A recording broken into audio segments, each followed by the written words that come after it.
Hello and welcome to the maiden telecast of BookNook, your guide to great reading from a selection of award-winning books, bestsellers and classics.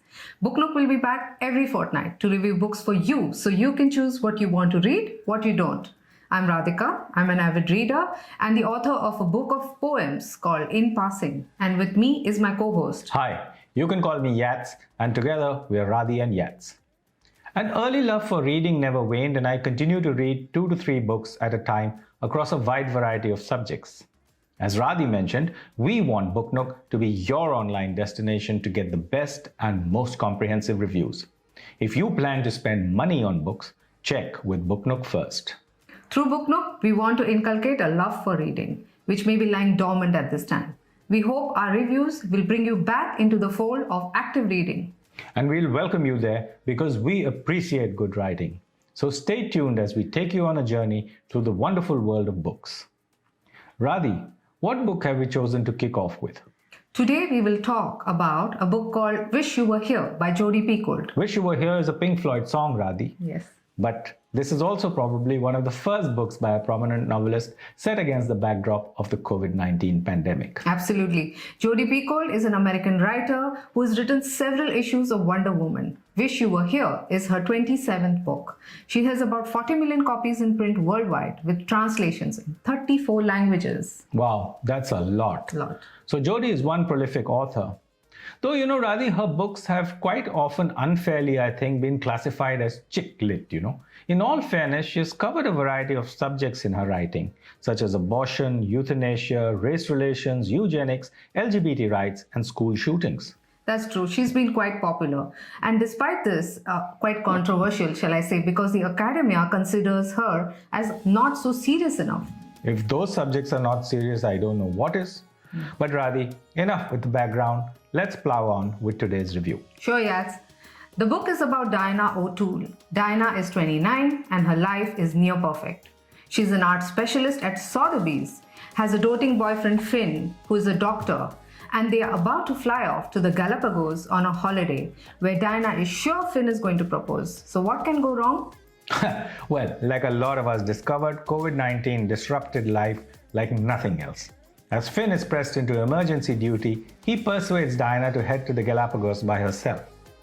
It starts off with a lovely description of the islands, Radhi. The Galapagos are a collection of islands flung into the ocean like a handful of gems on velvet. How beautiful. But her journey to the islands is anything but smooth. Diana loses her luggage, and by the time she reaches the destination, the islands are already shutting down. Despite all her instincts telling her to head back to the familiarity of New York City and home, Diana decides to stay. Which proves to be not a very smart decision. The hotel she has booked is shut, and so is most of the island. There's no cellular signal, no ATMs, no banks, and a very unreliable Wi-Fi signal to add to her woes. There's no, reason why an initial feeling of isolation should not grip her, and Diana appears to be cracking up. It is, however, the kindness of strangers that allows her to keep going, and slowly but surely, she pulls herself out of the grip of loneliness and despair to start living her life again. And not only that, she even reassesses what some of her priorities are.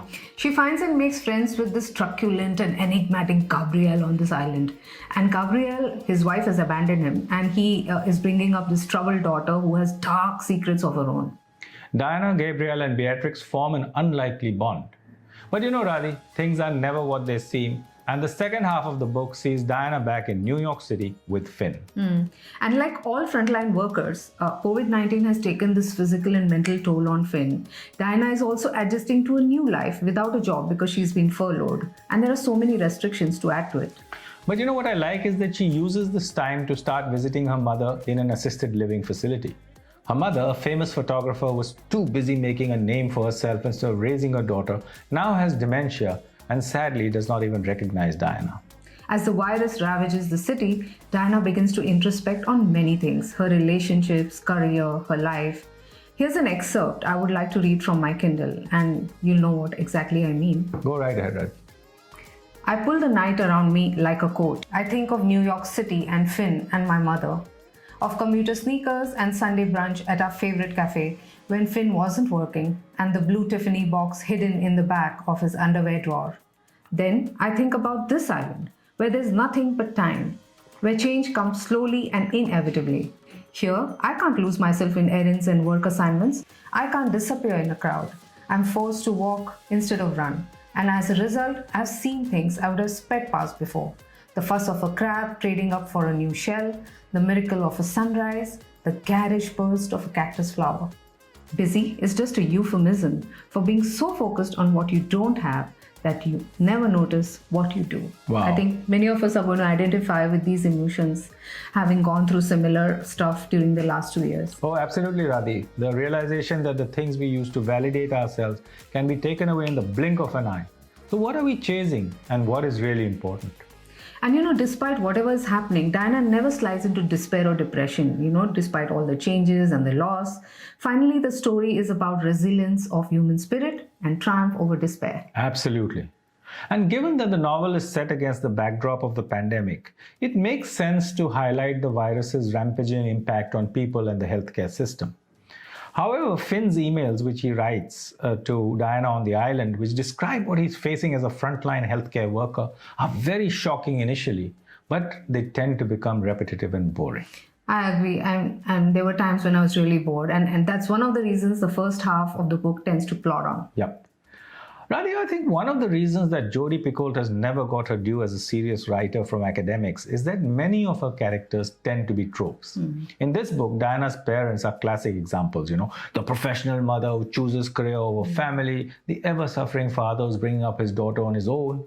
But despite this, Jodi Picoult manages to describe the futility of their relationship beautifully. I quote, "It makes me think of my mother and father. Separate circles that didn't even overlap to form a Venn diagram where I could nestle into both their spaces." Wow, Venn diagram. What a beautiful imagery. Even the character of Gabrielle is highly predictable. The initial truculence will wear off and be replaced with respect or romance, which it did. Yeah, absolutely. And the writing, while being solid, to me, rarely shows glimpses of brilliance. I think the one exception, Yats, is when Diana's father passes away.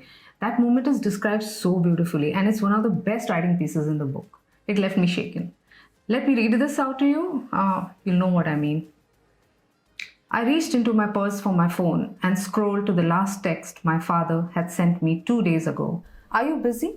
I had not answered because I was busy, because I was going to his place for dinner that weekend, because he often decided he wanted to chat in the middle of business hours when I couldn't, because there were any number of items on my to-do list that took precedence, because I never thought I would run out of time to respond. The story of our life was a run-on sentence, not a parenthetical. "Are you busy?" "No," I typed in. And when I pushed send, I started sobbing. Wow, that's really fabulous. Radhi, another positive of this book is that it transitions seamlessly between the past and the present. Yeah. Talking of the past, did you know, Yats, that the Galapagos had a profound impact on Darwin's theory of natural selection? I'm not sure if Jodi was trying to use this as a metaphor for the evolution of her characters. If she was, it hasn't come through at all. No, I didn't see that at all. But despite some noticeable flaws, Radhi, the book gives enough food for thought about what is essential. It encouraged me to get off the treadmill and think about what I want. I agree with you. Another perfect part of the book is the unexpected twist, which is somewhere in the middle of the book. But unfortunately, I can't give away too much of it for obvious reasons. I don't want to let the cat out of the horse bag. Yeah, if you give away the twist, you actually give away the story. So you can't do that.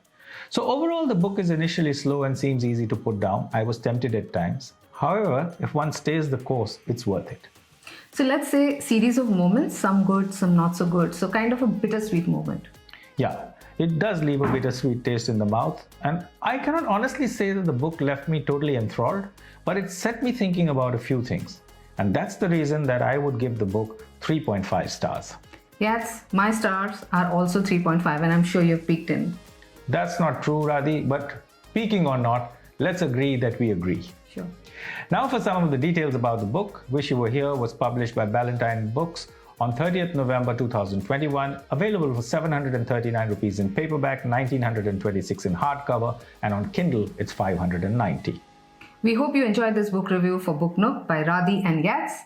Read our blog www.booknook.one and we'll be back in 2 weeks with a review of the thriller The Replacement Wife by Darby Kane. I'm looking forward to reviewing a thriller. If you like this video, please like and subscribe to our channel for more updates on good reading. Like and subscribe both.